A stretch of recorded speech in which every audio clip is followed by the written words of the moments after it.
Hey. Hey.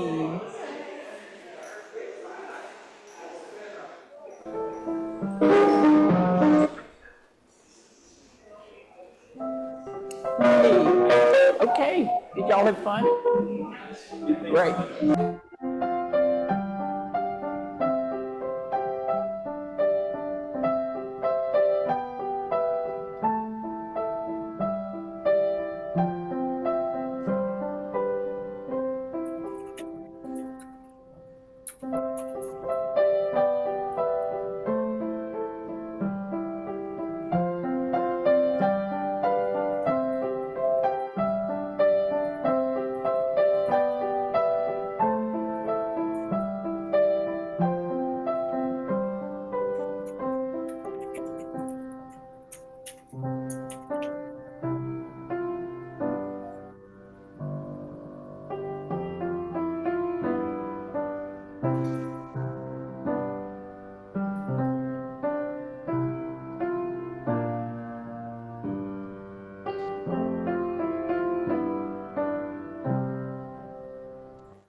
All right. Is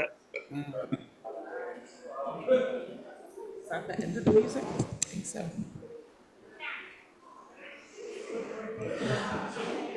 Good morning.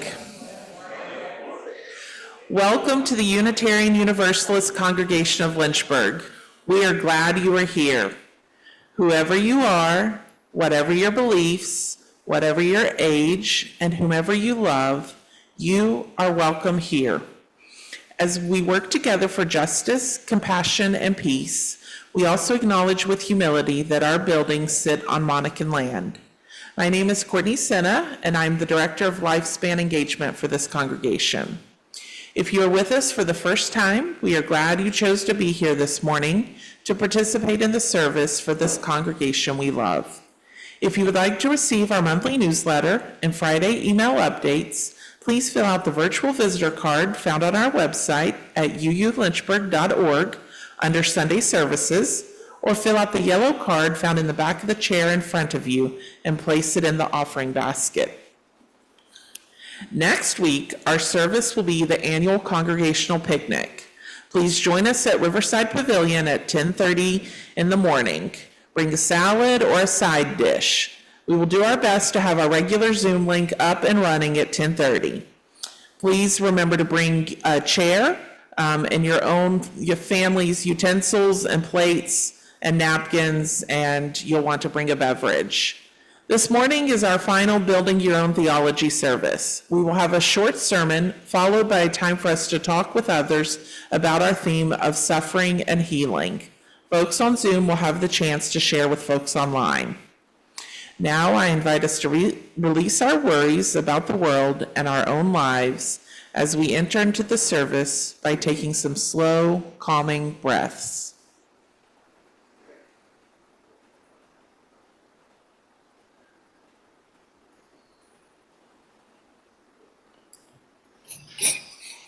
As we gather together in person and online, let's greet one another. So Zoomies, wave to the Roomies. Roomies, wave to the Zoomies.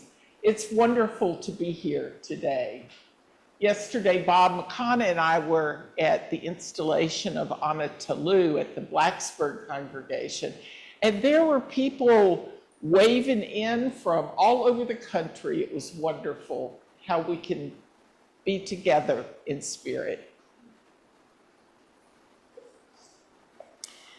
As we light the chalice of our faith, let us share these words.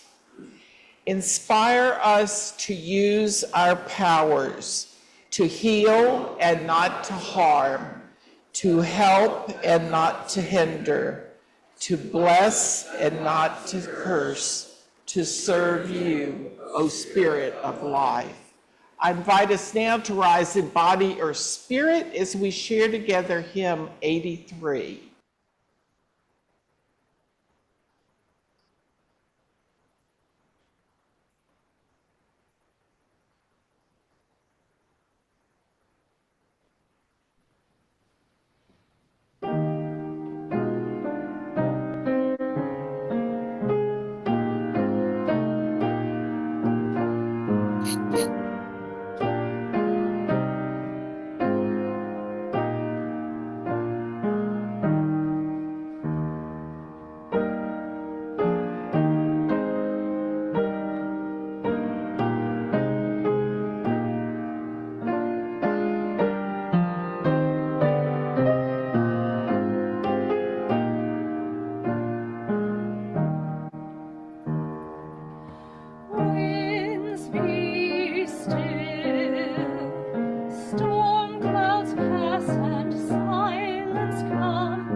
Shine bright and true, so we may join our songs in new sounds that become full symphony.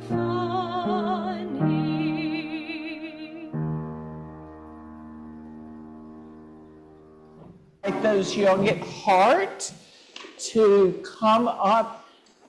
Courtney has a really special book for us today.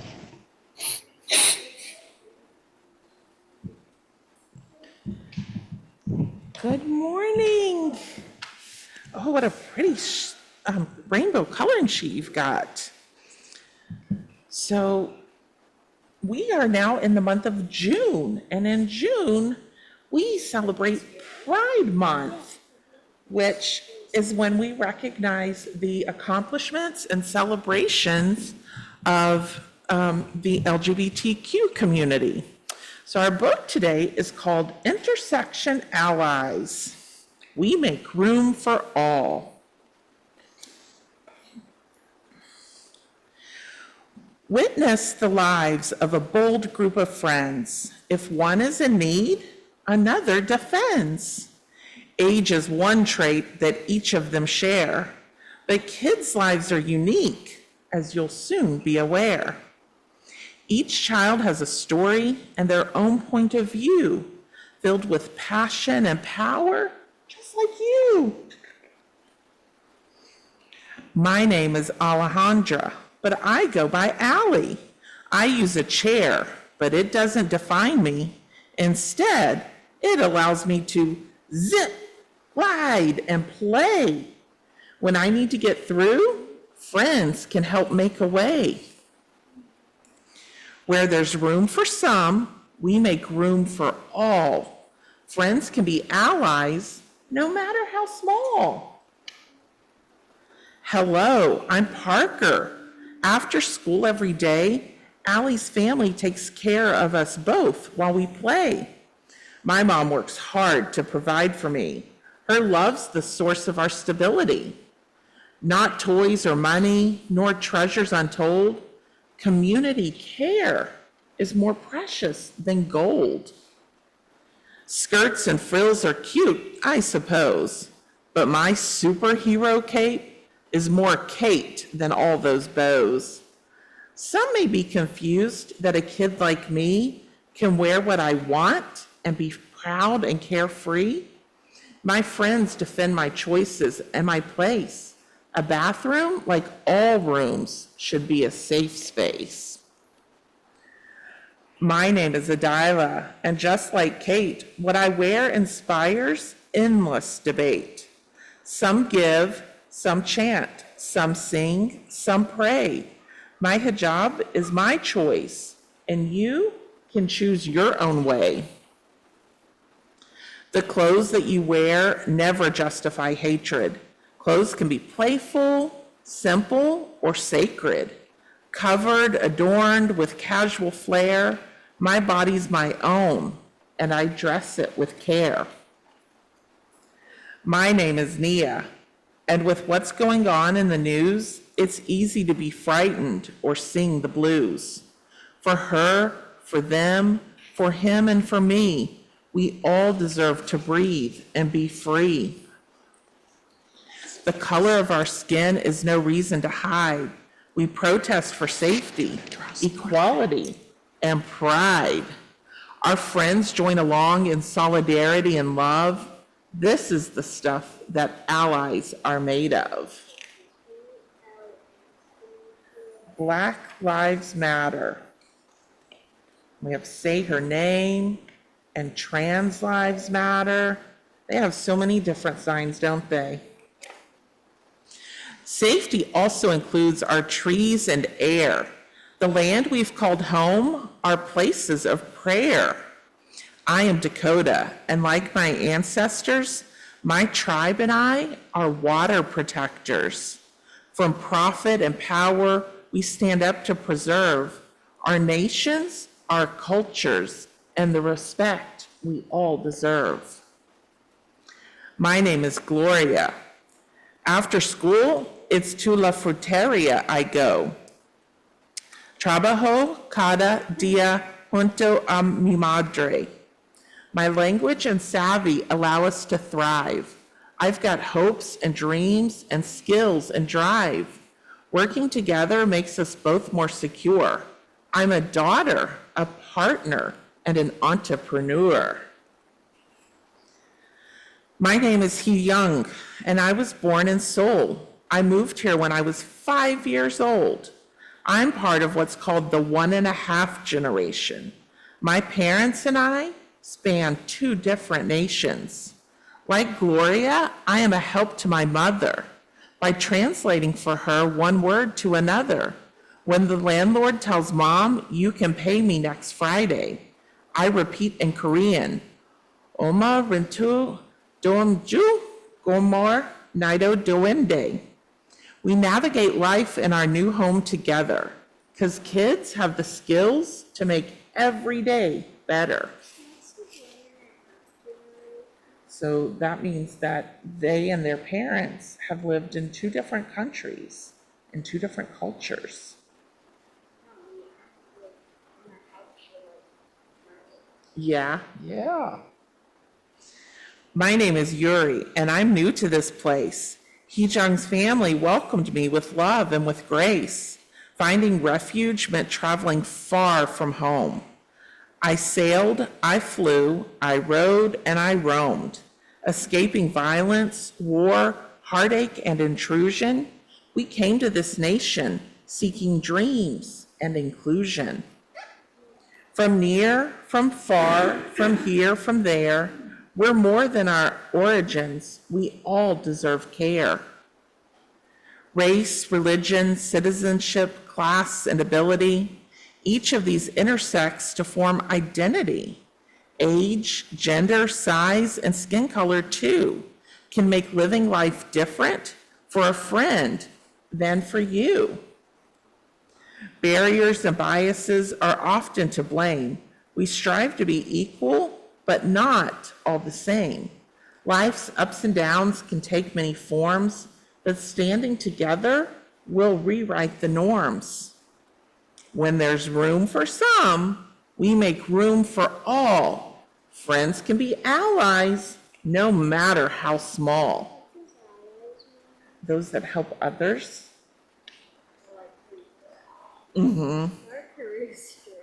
We can talk about it some more when we get upstairs, okay? Because we're going to be talking about some of this stuff today. And also, we're going to be talking about the spirit of renewal and how everything can change and be made new again. We have a really busy month ahead of us and so much fun. So we ready to head upstairs? Yeah. All right, let's go.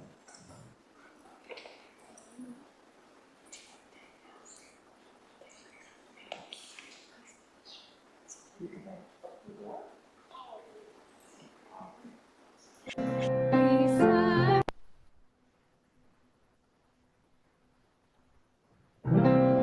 we sang with you, O keepers of the flame, our thoughts, our hopes, our love.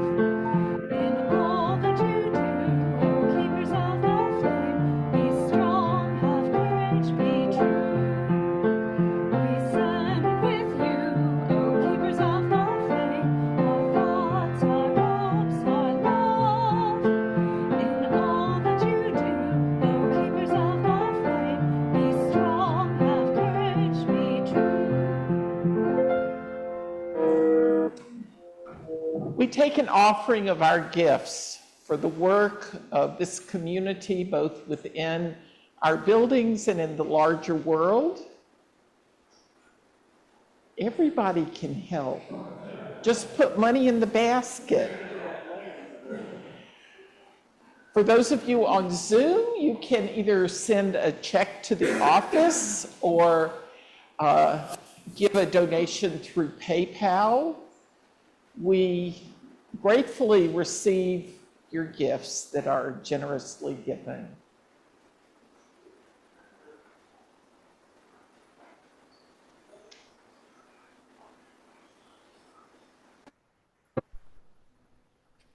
From you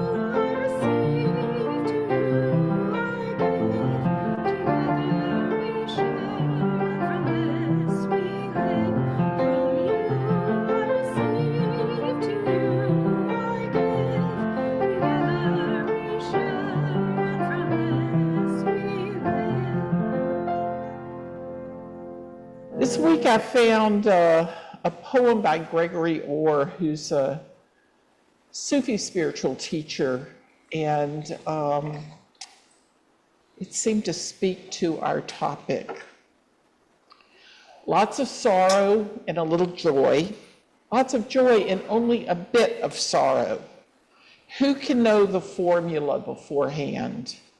We don't get to watch while it's mixed. No one tells us what's in it. We lift it to our lips, azure elixir that burns our throats to crystal. And we share together the joys and the concerns of our lives.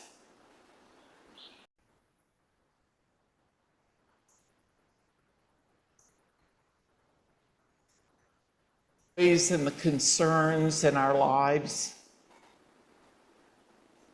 knowing that we are not alone, that we are supported by family, friends, and this beloved community. We are aware that there is much suffering in the world, and there's much love and joy in the world. May we find ways to cope with the suffering that we have to endure in our lives. May we come to understand how our community and our circle of beloveds can help us heal suffering, if that's our path, or learn to cope with it. We hold up today those who are suffering in this world because of hunger, famine, war, isolation. May we find ways that we can do something concrete to help make even a small difference in the lives of those we encounter. We give thanks for all the transitions in life, for birth, for death, for birthdays, for marriages, all the transitions that give our lives meaning and wholeness. This we ask in the name of all that is sacred. Amen.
I always miss Emily when she's not here, but I love watching her fingers as she's playing. I want to ask, I didn't do this last week and I should have. How many of you got to see the documentary Bad Faith? Yeah, there were a lot of us there. Thank you so much. That was the only time that I was able to visit Annabelle. But when the ministers got together this week, we figured out that there were like 100 people there altogether, which was really wonderful. So I was talking to my good friend Art this week, and I was like, we're going to talk about suffering on Sunday. Why couldn't I have picked humor or something else? I mean, who wants to talk about suffering? It's a topic that everybody needs to make sense of, but it's not as we used to say back in the day, an up with people sort of topic. And the reality is that suffering in its many forms consumes a great deal of our psychic, physical, and emotional energy. As people who seek to live a meaningful life, we want to understand how to cope with suffering when we encounter it in our lives. And we'll all encounter it at some point. Or what do we do when we sit with loved ones who are suffering and we feel like, well, there's really nothing that I can do to help even though I want to? If you're like me, I grew up with a hodgepodge of religious teachings that told me that God would take away our suffering if we prayed hard enough, or that we would be healed if we prayed the right way or performed particular rituals, or if we suffered, somehow it was our fault because we didn't do something the right way or we weren't good enough. Traditional Christianity is based in an interpretation of Jesus' suffering and death as the way in which we are loved by God. That kind of Christianity, I think, needs to be in therapy. But, I've moved away from those traditional beliefs. For a number of years, I struggled with Buddhism because of the focus in Buddhism on the certainty of suffering. And though I was fascinated by Buddhism, I would say to myself that life is more than just suffering. It's also beauty and hope and love and mystery. My list could go on and on. I tried to look deeper at suffering from a Buddhist perspective. Today, I think I have a better understanding of the Buddhist concept of suffering. And I believe that much in our society sets us up for needless suffering. We live in a culture that trains us through media and cultural pressure to want more and more. If we don't have it, or if we don't have enough, or we look a certain way or achieve certain goals, then we are a failure. And that causes us great emotional and heart pain. We suffer over these things when we don't need to. Yet, when we look at the original meaning of the Four Noble Truths of Buddhism, we find that in translation, they lose much of their meaning. The Buddhist philosopher Samsaran wrote this about suffering. The Sanskrit word for suffering, dukkha, is actually closer to dissatisfaction or anxiety over one's condition, which almost everybody in our culture has, rather than suffering as we mean it in English as pain. This leads to a lot of confusion among students. The Buddha, the awakened one, suffered in both a physical and emotional sense after his enlightenment. He suffered from illness. He suffered the sorrow both at the loss of his family and at the misery of humankind. How can this be? If he was enlightened, shouldn't he be beyond such things? Here's a lesson which all students of the way must understand. Even if you achieve the merging, nirvana or samadhi, you will still age. You will still become ill and feel sorrow. These are human emotions and part of our human existence. You will never, while you occupy a body, remove yourself from your humanity. What you will lose is the emptiness inside, the hollowness, the yearning, the clinging, the craving, the fear of change, the fear of age, the fear of death. Buddha died an old man, worn out, to use his own words. He was plagued by back pain and failing eyesight. He was human to the end. Look not for Buddhism to release you from your humanity. You will grow old, sicken, and die. This is written for all women and men. These things will happen to you, yes, but you will be free. Some of us are blessed with a life in which we've been healthy in mind, body, and spirit. Others of us have encountered physical hardships, disabilities, accidents, emotional crises of all types, material disadvantages, distress in all manner of shapes and sizes. We know about suffering. In a few minutes, we're going to have time to talk to each other, to explore our own personal understanding of suffering and how that understanding of suffering makes sense in our life. How does suffering shape our lives? Are there ways that we bring suffering onto ourselves?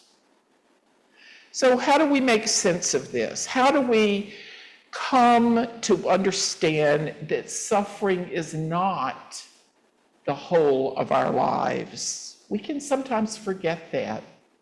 Viktor Frankl, the Viennese psychiatrist who spent years in a Nazi death camp, suggests that if we have a why to live, why we want to live, then we can bear essentially any how or what. He found in struggling with his own pain, he created life meaning for himself. How we respond to our suffering is the last of human freedoms, he says. Frankl points us to the reality that surviving suffering happens when we find practices and thought processes that help us cope with our suffering. As I said before, we will all suffer.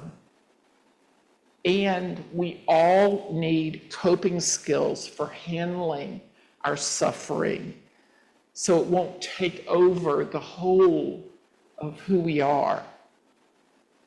So think about what allows you to cope. I want us to take a little time now in your bulletin, and folks on Zoom, you will see David will put up some options of things you might think about suffering. So let's take a couple of minutes and write some notes for ourselves about which one of these definitions, or none, makes sense to us. What if we come up with our own definition of suffering? And then in a couple of minutes, we're going to talk with one another. If you don't want to talk with somebody, then just say, I'm going to be by myself. And that's just fine.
David, did you just create a closed Zoom room for us to talk in?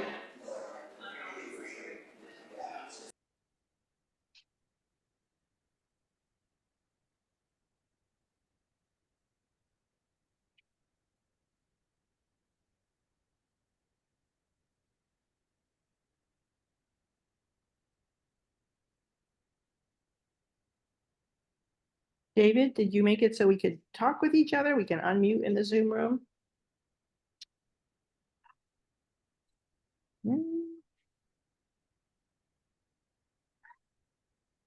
I know I can definitely hear you. Oh, Yeah, good. David, you're on mute if you don't realize it. There we go. Okay. Sorry about that. Good. Okay, so I think, am I correct, David, that they're talking in the sanctuary right now? Yes, they are. Okay, so we can talk too, and I wondered, David had put up the questions that Terry was using and what your thoughts are about suffering. How would you define it? And, oh, good, David, yes. Yeah. What are your thoughts, what you believe about it? You even have, you see my definition of belief about suffering is, you can use your own words or put together something from the statements above. Does anybody want to share? I'll be glad to share. This is Alexandra. Thank you. I can turn on my video. The second to the last one, suffering is an inherent part of the human condition and an essential source of life meaning. How we deal with inevitable suffering is one of the ways we find meaning in our lives. I have certainly found this, whether we like it or not, and it feels more of kind of what Viktor Frankl was saying, or that's how I interpret his experience of being in the death camps, and he used that experience to find meaning. Thanks. Thanks. Who else? I guess I'll go. I like the third to last one. Suffering can and ought to be reduced in our world. Our task is to model a world that human suffering will be virtually eliminated. I think as someone who's experienced a lot of suffering, I genuinely try to greet other people in the world in a way to reduce that. I don't think I think there's can be randomness, right? But if there's a possibility of reducing someone's suffering or reducing the sufferings of others, I would absolutely rather no one experience suffering. Thank you. Thank you. Absolutely. Yes. And I think it's our role as human beings to help Mhm. that. Thank you. I agree. Other thoughts?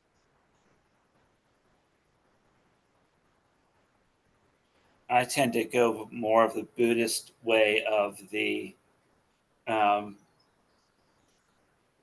the suffering, you know, uh, more like, the discontent, because I know that I've, in certain situations, have caused myself to suffer by wanting things that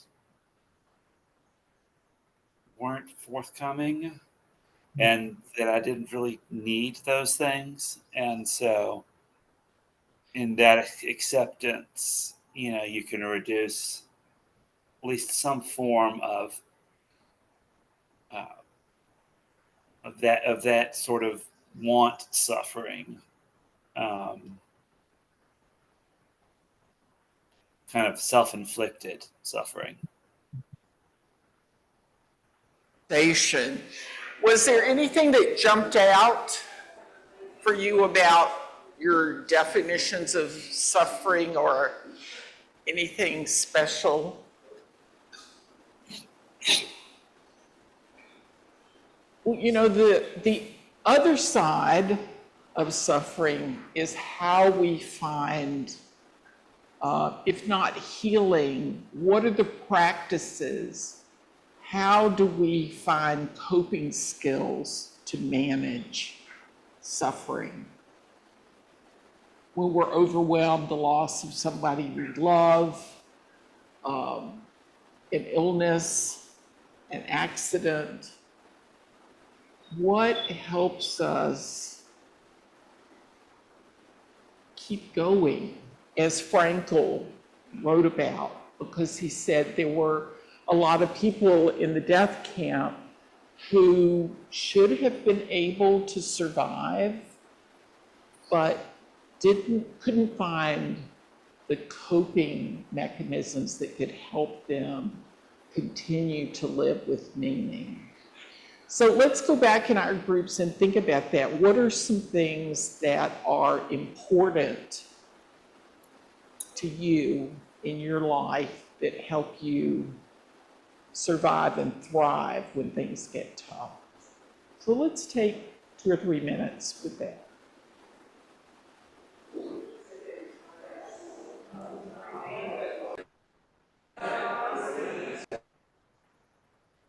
Here we go.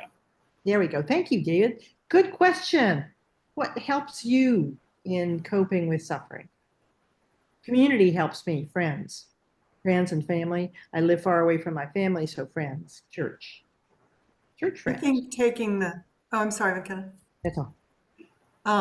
The time to articulate what you're experiencing, saying it out loud, and then also hearing other people's experience. So maybe like a support group or something that when you recognize the commonality of some of your experience can really help you feel understood, and then people can share you their life hacks and tips and tricks, and even though it doesn't solve it or eradicate it, just being connected to others and understood really goes a long way. Absolutely. Thanks, Alexandra.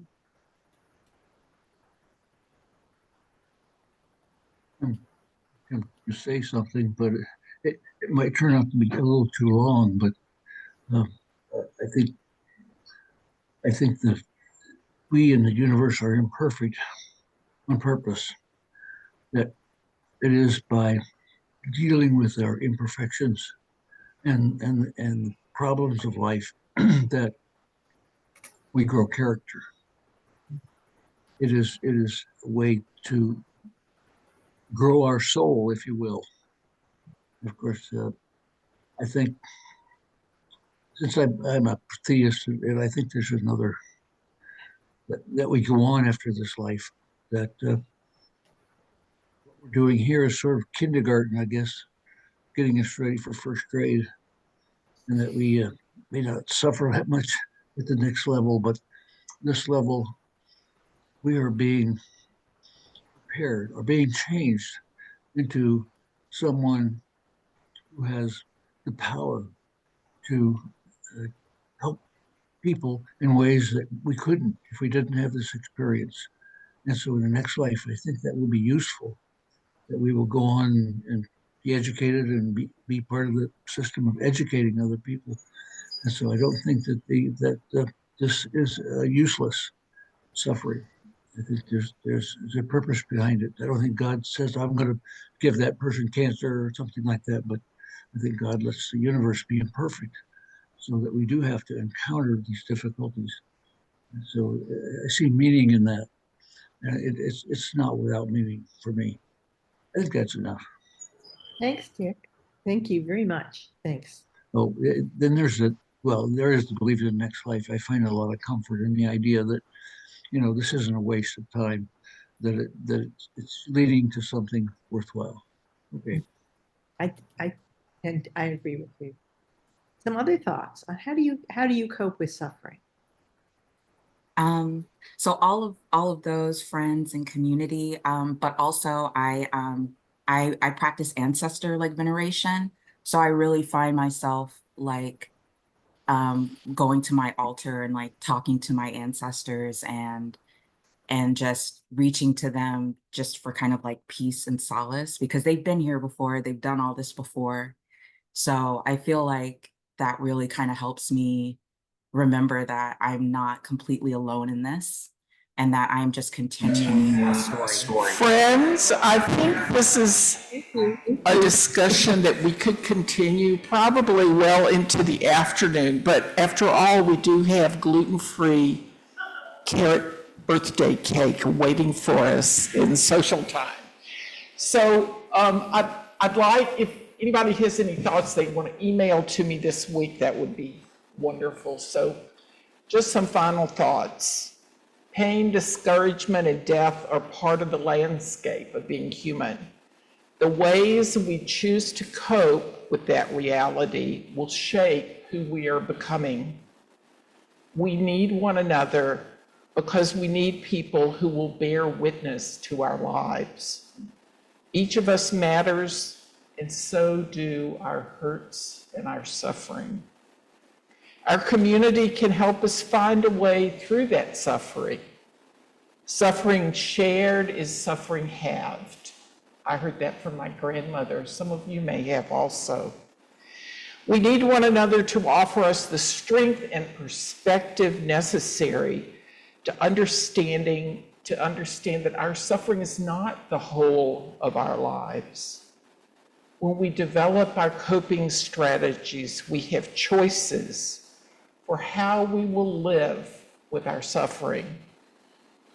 In that place of understanding, we can thrive in the midst of our suffering. We can find a place of stillness and peace within us. And in that spirit, I invite us to rise in body or spirit to share hymn 352.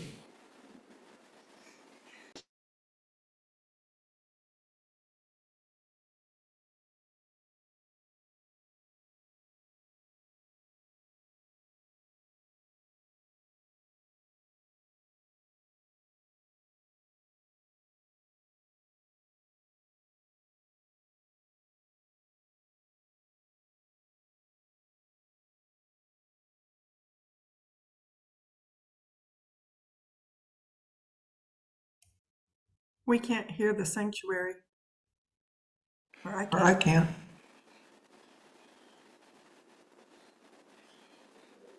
David, how are we doing? I'm not sure we can hear you. Oh. John, can you unmute us? We can hear you now. Okay, great. Time for the hymn, David. Thank you. And Miles sent apologies. He overslept today, and thanks to John and Trudy for picking up.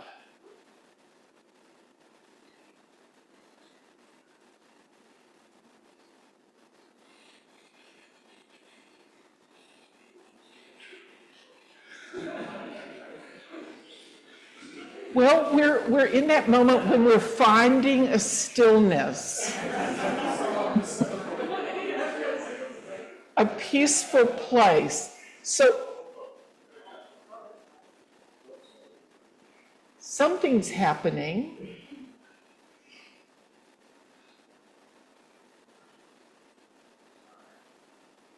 I think we will take the stillness inside our hearts and we will extinguish our chalice. This happened last week too, didn't it?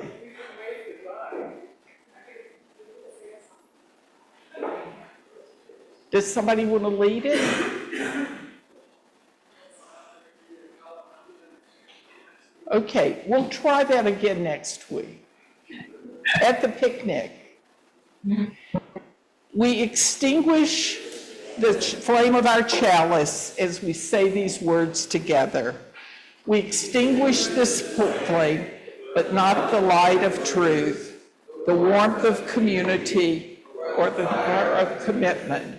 These we hold in our hearts until we are together again. And now it's time for us to wave goodbye to the Zoomies. Thank you for being here. Zoomies, wave goodbye to the Roomies. It's been wonderful to be here together in spirit. Our final words of blessing are from Wayne Arneson. Take courage, friends. The way is often hard. The path is never clear, and the stakes are very high. Take courage, for deep down there is another truth. You are not alone.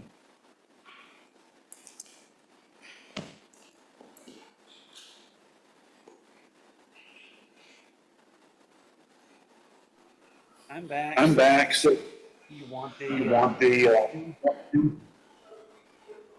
Yeah, and we're having the postlude right now, David. Thank you.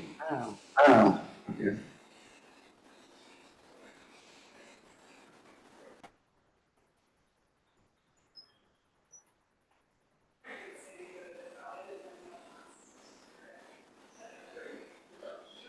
Cool, David. Wow, that would be lovely. Do you want the hymn or do you want the postlude? I can do both.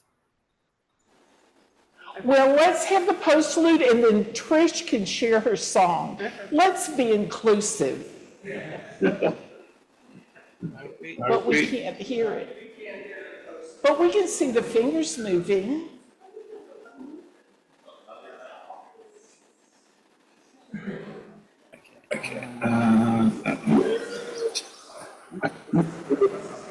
I know, David, let's go with Trish's beautiful song. We learn resilience. Yes. Okay. Go for it, Trish. Thank This is, you. Charlie Chaplin's Smile, if anyone knows that song. Smile, though your heart is aching. Smile, even though it's breaking. When there are clouds in the sky, you'll get by. If you smile through your fear and sorrow, smile and maybe tomorrow you'll see the sun come shining through. For you light up your face with gladness, hide every trace of sadness, although a tear may be ever so near. That's the time you must keep on trying. Smile, what's the use of crying? You'll find that life is still worthwhile if you just smile. Perfect, yay, thank you.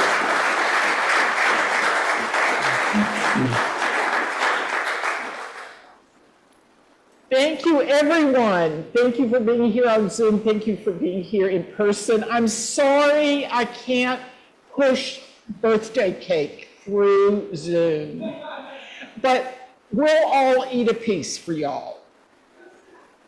Blessed be. Go in peace.